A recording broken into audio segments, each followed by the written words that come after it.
Hello travelers, Boardman21 here, and today we're going to discuss the Raptor, a companion that's locked to the Beastmaster only on the Primalist class.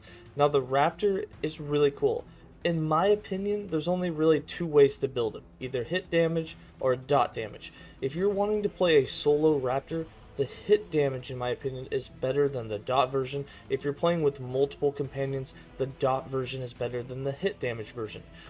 We'll go over exactly why in the couple of builds that I do to show you some examples. I'm not going to go into the usual like 5 or 6 different ways to build him because it's pretty similar. You can kind of just change one point here and there for the hit builds. For the dot damage, there's just kind of one way to do it. There's other skills that synergize with it, but for the most part, I'm going to show you one hit damage version of it, one dot damage version of it, and then I'm going to go over all the nodes we didn't discuss, what I like about them, what I don't like about them, and which nodes it is that I think should change to be more interactive and apply more variety of builds with the Raptor, because there are some nodes that are just the worst in slot. There's no reason to even take them or even possibly even try them. So let's go ahead and get into it. So the first way that I have this set up is for a hit damage version of a solo Raptor. You can run it with other companions, but running the Raptor solo and synergizing that with the solo nodes inside of the passive tree give him so much more damage that he's able to hit super hard all by himself. It's better off running him solo than in a pack. However, you can run him in a pack, but if you do, I would rather play a dot version of him because you can get a lot more dots put out with the attack speed, especially if you have 5 other companions that are applying the same sort of dot. But let's get into the hit damage version. Now the first thing I want to say about the Raptor is for a skill that's relatively new. I believe it's only been about a year since it came out. I haven't looked it up, but it's about that time range. It is relatively new. The one thing that I want to say about it, it does have a lot of variety in its skill tree, but some of it is just kind of fluff, and we'll go over that. For the first part, it does also have a lot of interesting mechanics. A lot of them were new for the time that the skill came out. For instance, if we go down and have Scent of Blood, we do more damage against bleeding targets. That's not new, but the 1 point in end for the kill allows the Raptor to do more melee damage per nearby bleeding enemies, which is huge. If you've ever ran the Raptor, especially in an arena or in an echo with high mob density, and you've got bleed on a whole bunch of enemies, the Raptor just absolutely destroys. And I think this will work really well for end game and for basically the whole game in multiplayer if you're also playing with like an acolyte that's using Spirit Plague and applying bleed to all the targets, because it's not the Raptor's bleed that boosts this damage. So if you have a Necromancer that's applying bleed to all the enemies and the Raptor comes along, it's going to just be doing massive amounts of damage for all of its hits. A really cool interaction. On the other side, we have Ravage, which gives more critical strike chance and critical strike multiplier against bleeding targets. Again, the Raptor does not have to apply the bleed, but if the target is bleeding, the Raptor will annihilate it. Another cool interaction, we have the Razor Rings, which then unlocks the 1 point in Taste for the Flesh. Your Raptor will gain more damage, a more damage multiplier that stacks per kill that it's had in the last 10 seconds. Now the reason this one is huge is this is really meant for arena and high mob dense pack echoes, not really so much against bosses. However, even in echoes that are low density, it can still get a few kills every 10 seconds, and it's a big boost of damage. In the arena, sometimes your Raptor just goes absolutely enraged frenzy. It's crazy how high. We've had people that have gotten million damage critical strikes out of them in high enough density packs. It's crazy. Then we have 1 point in Thrill of the Hunt. When your Raptor kills an enemy, it gains haste for 4 seconds. Nothing new about that, but this next node, very interesting. 1 point in Adaptation. If your Raptor has 10 kills in a zone, and this is why it's really good for a solo Raptor, so your other companions and you aren't getting the kills, it gains 15% more size and damage while you remain in that zone. So that could be the 5 waves in the arena that you're in. It could also be the echo that you're running. And there are always more than 10 mobs in that type of thing. So if your Raptor gets all 10 kills, every kill after that, you'll see him get a little bit larger, and he's going to do more damage. And it's really cool. That's a really cool interaction. I really like that for the Raptor. The whole bottom half of this skill tree, really like it. Now, a couple more things that I really like about this skill tree and another cool interaction for him. We got 2 points in Cornered.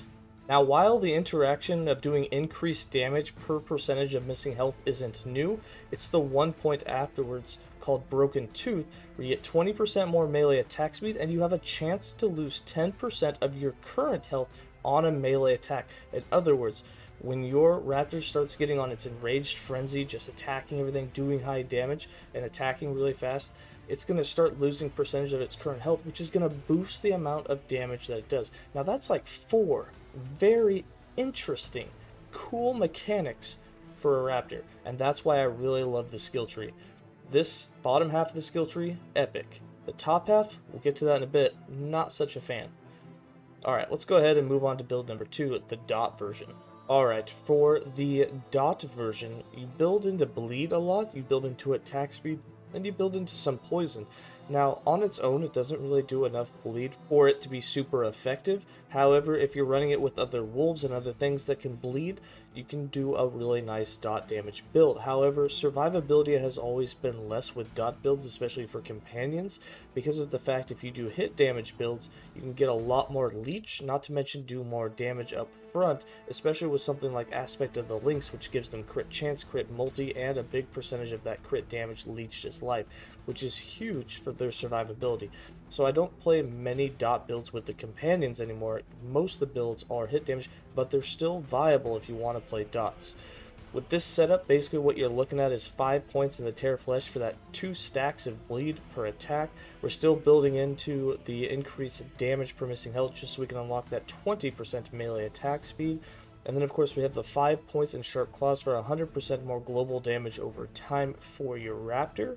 And then 5 points in Acidic Bile so that every 8 seconds it's going to shoot out its bile or spit poison, applying 5 stacks of poison. And then 2 points in Vicious Rampage so that you have increased rampage effect, which increases the attack speed, which will allow you to apply more bleeds. Now there's some other nodes that you might think would be good, such as the Dripping Blood. When your raptor hits an enemy, bleeds on that enemy, have a 25% chance to double in speed.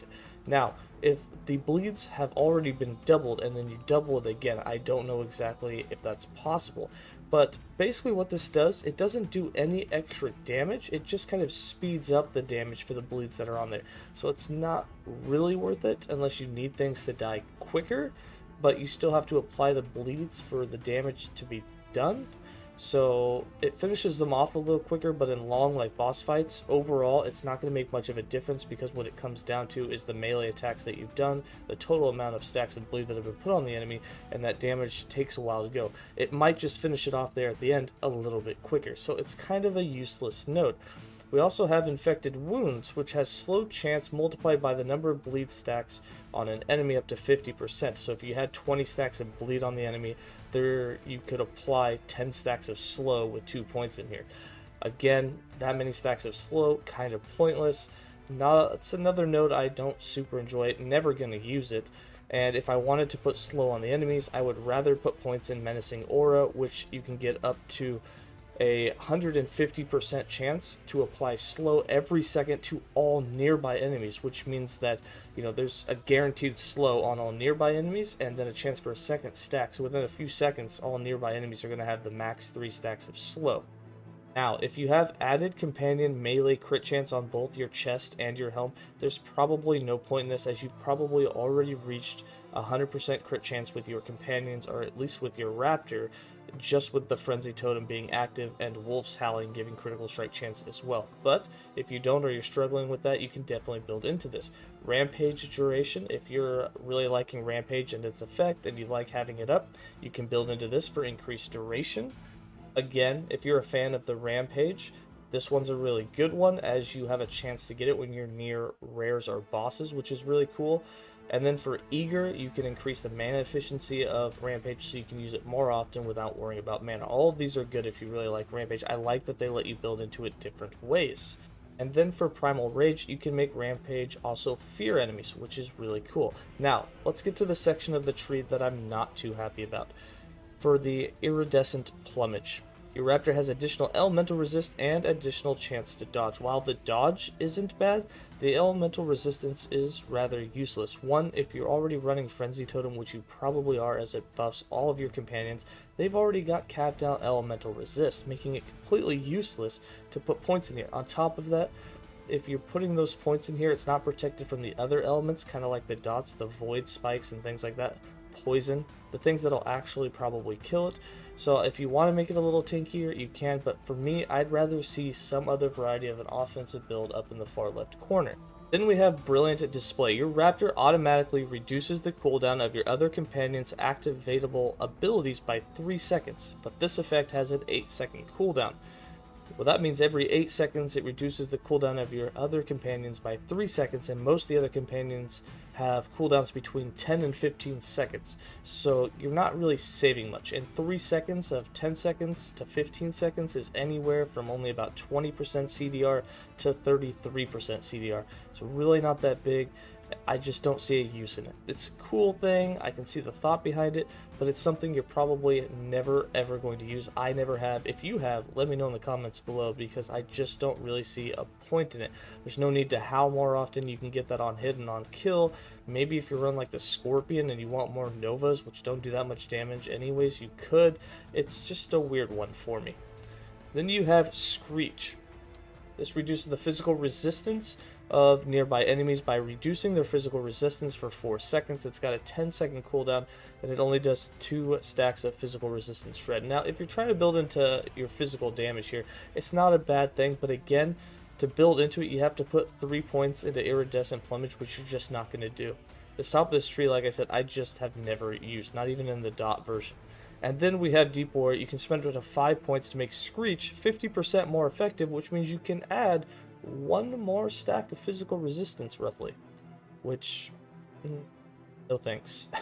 So I would definitely love to see these 4 nodes changed. I'd love to see the Dripping Blood changed, and I'd like to see the Infected Wounds changed. Those 6 nodes to me are something that I would definitely like to see changed in the future. Everything else on the tree, I like. There's a way to use it. It's viable. It's good.